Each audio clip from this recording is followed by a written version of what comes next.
વાવ થરાદ જિલ્લામાં ચાંદીપુરા વાયરસનો પ્રથમ ગંભીર કેસ સામે આવ્યો છે। વાવ તાલુકાના લાલપુરા ગામે 4 વર્ષની બાળકીને ચાંદીપુરા વાયરસના સંક્રમણથી સારવાર દરમિયાન મોત થતાં સમગ્ર વિસ્તારમાં ચિંતા ફેલાઈ છે।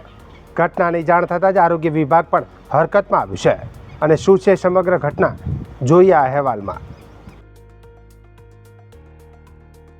વાવ તાલુકાના લાલપુરા ગામે રહેતી 4 વર્ષીય મીનાબેન સુરેશભાઈ ફૂલવાદીનું ચાંદીપુરા વાયરસના કારણે સારવાર દરમિયાન દુઃખદ અવસાન થયું છે। મૂળ રાધનપુરના અમરગઢ વિસ્તારના વતની મીનાબેન 1 દિવસથી વધુ સમયથી તાવ, વારંવાર ખેંચ આવવી અને બેભાન થઈ જવાની ફરિયાદ હતી।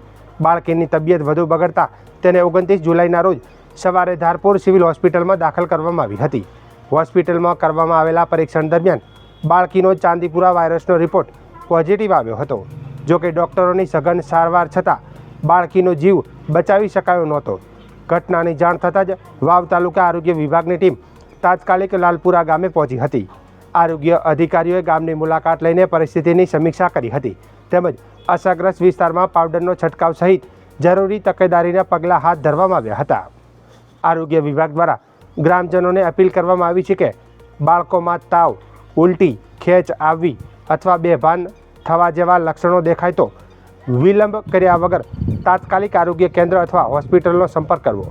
ચાંદીપુરા વાયરસ મુખ્યત્વે બાળકોને અસર કરતો ગંભીર વાયરસ માનવામાં આવે છે।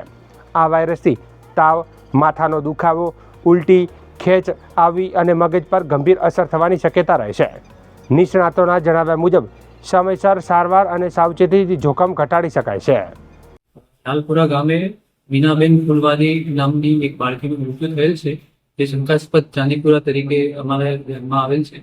જેની વિગત એવી છે કે બાળક માઇગ્રેટરી પોપ્યુલેશન હતું। છેલ્લા 3 મહિનાથી લાલપુરા મુકામે માઇગ્રેટરી તરીકે વસવાટ કરતું હતું, જેને આજથી લગભગ 4 દિવસ પહેલા તાવની તકલીફ હતી, જેના લીધે એ પાટણ સરકારી હોસ્પિટલમાં એડમિટ હતું, જ્યાં તેનું મૃત્યુ થયું છે।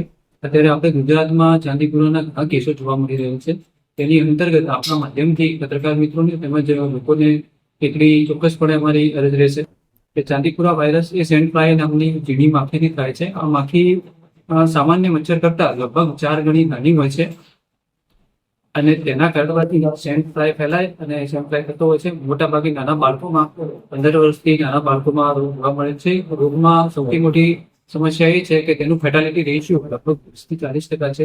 એટલે જેટલા પણ જલ્દી આપણને આવા કેસ મળે તો તાત્કાલિક આપણે આરોગ્ય ટીમનો સંપર્ક કરીએ અને બાળકોને પણ ઘરની અંદર બિલકુલ પૂરા બોયવાળા કપડાં છે તે પહેરાવીએ। સાથે સાથે આજુબાજુમાં જે પણ મચ્છર ઉત્પત્તિ સ્થાનો છે, આ વાયરસ મોટા ભાગે કાચા ઘરની દિવાલોમાં રહેતો હોય છે।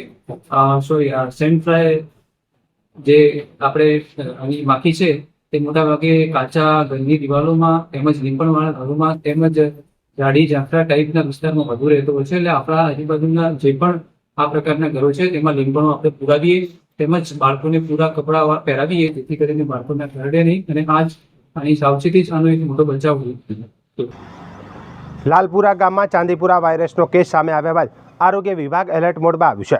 હાલ ગ્રામજનોને સાવચેત રહેવા અને કોઈપણ લક્ષણો જણાય તો તાત્કાલિક સારવાર લેવાની અપીલ કરવામાં આવી રહી છે।